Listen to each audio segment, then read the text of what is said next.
Bonjour à tous. Aujourd'hui, je vais vous présenter mon stage de Master 2 qui était la recherche d'une maternité de Grand-Murin dans le Beauvaisis, en Picardie, dans la Somme. Pourquoi on a réalisé cette étude? C'est principalement parce que, en premier lieu, le Grand-Murin est une espèce menacée en Picardie. Comme on peut le voir sur le tableau, il est en danger. En plus, c'est une espèce prioritaire dans le plan régional d'action. Euh, Et il faut savoir aussi que le Grand Murin fait partie de l'annexe 2 de la directive Faune-Flore Habitat. Et c'est notamment grâce à ça et à la communauté d'agglomération du Beauvaisis, qui est animateur de site Natura 2000 au sein du Beauvaisis, qu'on a pu être financé pour cette étude. Le Grand Murin, il a une répartition assez hétérogène au sein du Grand Ouest. On peut voir qu'il y a de très faibles effectifs dans les Hauts-de-France. Mais au sein des Hauts-de-France, on peut observer qu'il y a un point qui est assez important pour les Hauts-de-France en période estivale, ce qui est la maternité de Troissereux dans l'Oise. La maternité de Troissereux, c'est quoi? Il s'agit d'un château, dans l'Oise, comme je l'ai dit, où dans son comble, il y a des grands murins. Donc ces grands murins, ils sont là depuis plusieurs décennies maintenant, et ils sont suivis de manière annuelle depuis 2012. Et en 2012, il y avait 370 individus dans le site, donc ce qui représente une colonie, une maternité assez impressionnante. Et il y a eu un déclin de cette maternité pour atteindre la trentaine d'individus en 2015-2016. Et du coup, il y a plusieurs hypothèses qui ont été émises. Notamment, il y a eu une déviation routière qui a été faite à quelques kilomètres de la maternité, à moins de 2 kilomètres, qui a coupé un corridor écologique, mais également un boisement qui était utilisé par l'espèce. Et en plus, il y a une deuxième hypothèse qui peut expliquer ce déclin, c'est qu'il y a eu des travaux au sein du château pour le mettre aux normes incendie. Et ces travaux ont pu modifier les conditions thermiques du comble. Du coup, on s'est posé une question, c'est où sont passées les femelles qui étaient présentes à Troissereux. Et donc, c'était l'objectif de mon stage, essayer de les retrouver. Pour ce faire, j'ai tout d'abord commencé par identifier les habitats favorables à la chasse du grand murin dans le secteur. Donc, je suis resté sur un rayon de 15 km, puisque d'après la bibliographie, en période estivale, le grand murin chasse dans un rayon d'environ 15 km. Donc, j'ai fait ressortir tous les boisements favorables, donc des boisements de feuillus à sous-bois clair, au sein de ce secteur. Ensuite, il faut savoir que dans ces 15 km, le grand murin il utilise environ 5 aires de chasse par nuit. Donc, j'ai fait un maillage en fonction de l'aire de chasse que j'ai vu dans la biblio. Et donc, cette aire de chasse, au maximum, elle est d'environ 0,74 km². Bien sûr, ce chiffre est voué à évoluer et il peut y avoir d'autres études qui montrent d'autres aires de chasse. Mais donc, ces aires de chasse ont permis de créer des points pour poser des enregistreurs passifs. Donc, à chaque intersection de la maille, j'ai décidé que ça correspondrait à un point d'enregistreur, ce qui donne cette cartographie. Le problème de cette cartographie, c'est que ça représentait 70 points dans le Beauvaisis, ce qui est énorme. Et avec le matériel à Picardie Nature et le temps que j'avais à disposition, c'était pas possible de réaliser 110 points d'écoute. Donc, les points d'écoute, ce sont une seule nuit à chaque fois, par DSM4. Donc, j'ai dû réduire les points d'écoute. Pour ce faire, j'ai fait deux choses. La première, c'est que j'ai gardé tous les points qui étaient dans un rayon de 10 km du gîte de Troissereux, puisque la bibliographie n'est pas claire. Il y en a qui disent qu'en moyenne, le grand murin se déplace dans un rayon de 10 km autour de son gîte, et d'autres plutôt 15. Mais vu que j'avais trop de points d'écoute, j'ai concentré d'abord tous les points qu'il y avait dans un rayon de 10 km, et j'en ai gardé quelques-uns de manière aléatoire dans le rayon des 15 km. Et en plus, j'ai fait du repérage terrain pour voir si les points étaient réellement favorables ou non à la présence du grand murin. Donc, ce travail m'a donné cette carte-là, où j'ai plus que 70 points d'écoute. 70 points d'écoute, c'est ce que je voulais, puisque d'après différents stages qui ont été faits à Picardie Nature les années précédentes, j'ai vu que 70 points d'écoute pouvaient être réalisables dans le temps et avec le matériel qui m'était imparti. Donc, tous ces points d'écoute m'ont permis d'avoir une masse de données assez impressionnante. Et donc, dans ces données, j'ai utilisé Sonokiro pour faire un pré-tri. Et après, tous les sons de myotis, je les ai analysés pour voir si je pouvais les attribuer au grand murin ou non. Et donc j'ai fait l'analyse acoustique. Et donc cette analyse acoustique a permis de choisir les endroits où il y avait le plus d'activité de grand murin pour ensuite mettre en place de la capture. Donc pour la capture, on a utilisé des filets japonais. Et donc l'objectif de la capture, c'était d'attraper une femelle allaitante de grand murin pour ensuite l'équiper d'un émetteur pour ensuite faire du radio-tracking et la suivre jusqu'à son gîte d'été, jusqu'à son gîte de mise bas. Donc là, on peut voir une femelle de grand murin que l'on a équipée. Et donc ensuite, la femelle est relâchée. Là, c'est Lucie Dutour qui relâche un grand murin équipé. Donc une fois que le grand murin est parti et a repris ce cours de sa vie, on se met à sa recherche à l'aide d'antennes de toit qui captent le signal émis par l'émetteur de manière omnidirectionnelle, mais aussi d'antennes râteaux qui les captent dans une direction donnée. Grâce aux antennes râteaux, on peut trianguler le signal, c'est-à-dire prendre 3 points différents et faire 3 azimuts pour trouver la position où se trouve l'émetteur et donc le grand murin. Donc ça, c'était le matériel et les méthodes. Maintenant, je vais présenter les résultats liés à cette étude. Donc tout d'abord, les résultats liés à l'acoustique. Donc là, on peut voir une cartographie où j'ai fait ressortir les différents contacts de grands murins présents dans le Beauvaisis. On peut voir que c'est très éparse. Et en tout, sur les 80 000 contacts de chauves-souris obtenus, il faut savoir qu'il y en avait un peu moins de 450 correspondant du grand murin, ce qui est assez important. D'après les référentiels d'activité de Vigikiro, dont on a pu évoquer un peu hier les problèmes et les solutions qui vont pouvoir être amenées, il faut savoir que s'il y a 3 contacts de grand murin ou plus sur un enregistreur passif d'une nuit, ça signifie que l'activité est considérée comme très forte. Donc c'est le référentiel national, je ne l'ai pas précisé. Et donc là, en l'occurrence, on a 26 points d'écoute qui ont 3 ou plus de contacts de grand murin, donc une très forte activité pour l'espèce. Donc ce qui est assez impressionnant pour le secteur. Et il y a un point, on a même une donnée de 114 contacts en une nuit, ce qui est vraiment assez impressionnant. Donc une fois cette cartographie effectuée, on a essayé de trouver les meilleurs lieux pour capturer le grand murin grâce à l'acoustique. Donc, il y a un site où on avait déjà effectué de la capture en 2019 pour une étude sur le murin enrayé chancré, et il y a eu un juvénile de grand murin capturé. Donc, il y a un site qu'on avait déjà préétabli pour la capture. Mais sinon, les autres sites, il a fallu trouver les propriétaires pour avoir leur accord pour faire la capture.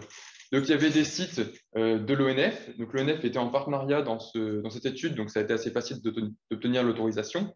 Il y avait des sites qui étaient de propriétaires privés, mais en zone Natura 2000.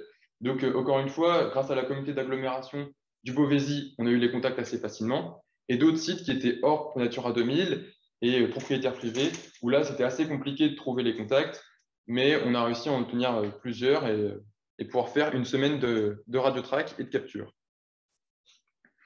Donc, en plus, là, je présente un tableau qui montre les taux de capture du grand murin par rapport à l'ensemble des bêtes capturées et les taux de présence en acoustique du grand murin par rapport à l'ensemble des contacts obtenus. On peut observer que l'idée d'utiliser l'acoustique pour choisir les sites de capture est pertinente, puisque notamment, c'est les endroits où on a le plus de présence en acoustique de grand murin, c'est l'endroit où également on a le plus de présence en capture de grand murin. Donc là, ici, je vais présenter un exemple sur le bois de la Grande Vauchelle. 70% des individus capturés étaient du grand murin et 24% des contacts obtenus étaient liés au grand murin. Donc, ce sont les 2 pourcentages les plus importants qu'on a obtenus. Donc là, maintenant, je vous présente un schéma récapitulatif du radiotrack et de l'étude globalement. Donc, sur la semaine de capture, il y a 3 sites sur lesquels on a équipé des femelles allaitantes pour un total de 7 femelles allaitantes. On leur a donné des petits prénoms parce que c'est toujours plus sympa. Donc, sur ce schéma, on peut voir qu'elles sont allées dans 3 gîtes différents, 2 qui étaient connus historiquement du secteur, donc le gîte de Hachy et le gîte de Troissereux, où il y a eu 2 individus qui y sont allés, Perrette et Gromette, on peut le voir ici. Et les 5 autres individus femelles allaitantes capturés et équipés sont allés dans le gîte alors méconnu du secteur. En moyenne, les grands murins ont effectué 8 km pour rejoindre leur gîte, ce qui est inférieur à ce que montre la bibliographie, puisque je vous avais dit que c'est entre 10 et 15 km. Donc c'est aussi intéressant. Ensuite, au niveau du gîte du coup découvert, il s'agit d'une grange d'un propriétaire privé, comme on peut voir ici, qui a un comble assez grand et qui abrite 360 grands murins, dont 223 femelles et une soixantaine de murins de menton en plus. Donc voilà. Et donc pour conclure, la question c'était de savoir est-ce qu'on a retrouvé les grands murins qui étaient initialement présents à Trois-Sreux. La réponse est quand même mitigée, puisqu'il faut savoir que le propriétaire du nouveau site nous a informé qu'il avait chauve-souris chez lui depuis 1995, soit bien avant le déclin de Trois-Sreux. Mais ce que l'on suppose, et ce qu'il nous a dit également, c'est qu'il avait des populations et des moins de chauves-souris avant. Donc il y a sûrement eu un report de la maternité de Trois-Sreux à la maternité de sachant que les deux maternités sont espacées de 1,3 km, donc elles sont assez proches. En plus, autre chose qu'on a pu remarquer, c'est que les 3 maternités du secteur dans le Beauvaisis sont à proximité d'une vallée, d'un cours d'eau. Et on a remarqué qu'il y avait peut-être un lien entre le choix des maternités utilisées par les grands murins et les vallées.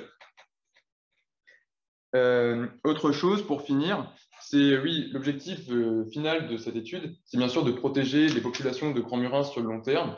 Et donc, on va suivre cette maternité. Et dès la semaine prochaine, il y a notamment un chantier qui est effectué dans cette nouvelle maternité pour alléger le plancher de plusieurs dizaines de kilos de guano, puisque vous imaginez bien qu'une dizaine d'années avec 420 chauves-souris dans cette grange, ça fait une bonne couche de guano. Donc voilà. Je voulais remercier l'ensemble des bénévoles et des partenaires qui nous ont aidés à cette étude, parce que du radio tracking sur une semaine, ça demande beaucoup de personnes et beaucoup d'investissement. Et pour finir, je voulais vous remercier vous pour votre écoute. Voilà. Merci. Tu as une petite question de Benjamin.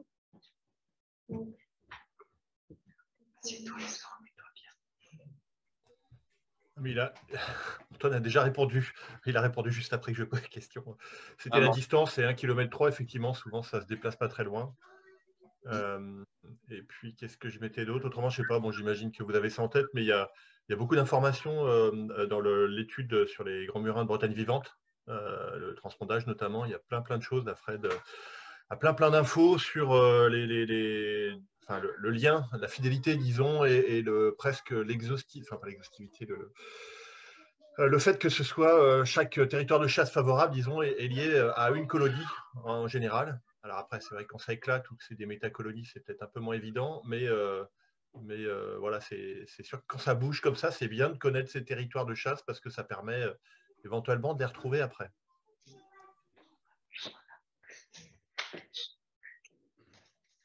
Oui. Est-ce qu'il y a d'autres questions? Oui. Je voulais savoir par rapport, mais c'est plus une question technique, par rapport à la question. En fait, les emblages évident à déterminer, il fallait mettre plus simple que l'autre. Et vu que le grand murin, le myotis qui est une espèce localisée, a priori, dans le Beauvaisis, c'est quoi les critères, on va dire, de manière générale, au niveau des fréquences et la forme? Donc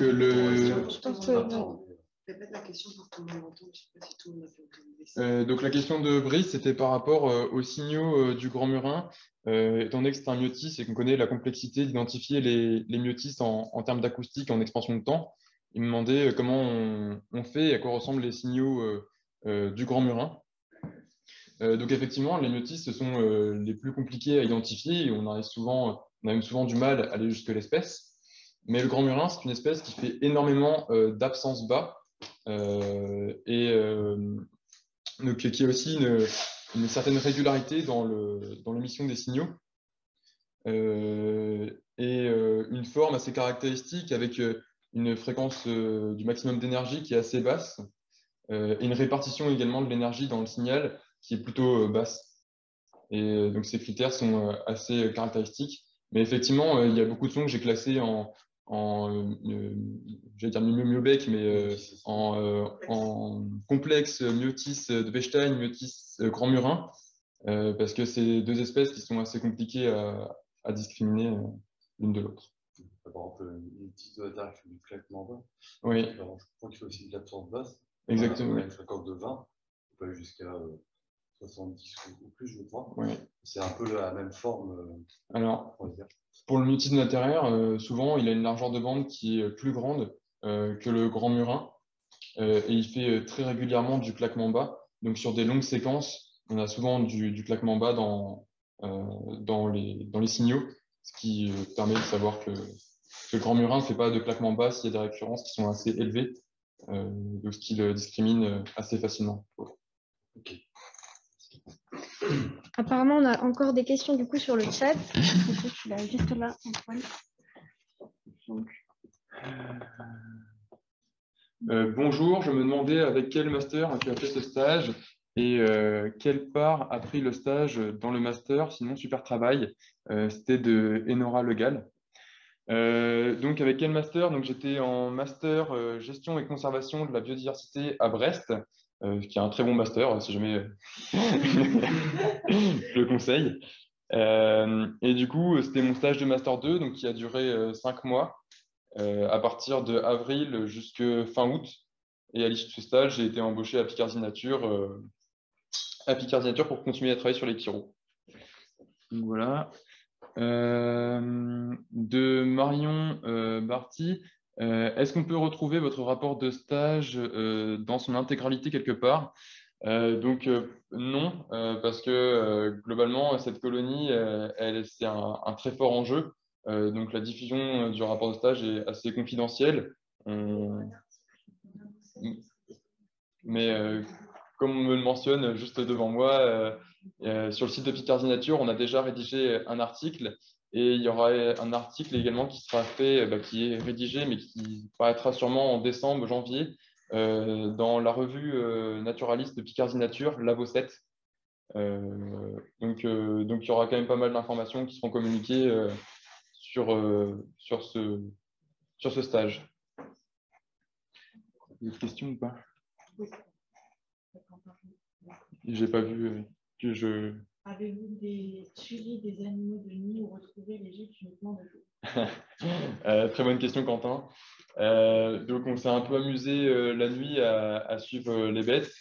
Et c'était pas facile parce que quand un grand murin finit de retourner au gîte, il passe pas par 4 chemins, il traverse les champs et il y va direct. Donc, on s'est un peu cassé les dents quand on faisait ça de nuit. Et donc, on faisait des prospections le jour en faisant en voiture les antennes pour essayer de trouver la maternité. C'est comme ça qu'on l'a trouvé en se baladant dans un village avec les antennes râteau et omnidirectionnelles et après faire du porte-à-porte pour affiner et puis trouver un propriétaire dans son jardin en train de jardiner. Est-ce que chez vous, vous n'avez pas des grands murins? Et donc voilà. Il y a encore d'autres questions ou pas? Non? Pour le moment, on ne voit pas d'autres questions. Merci.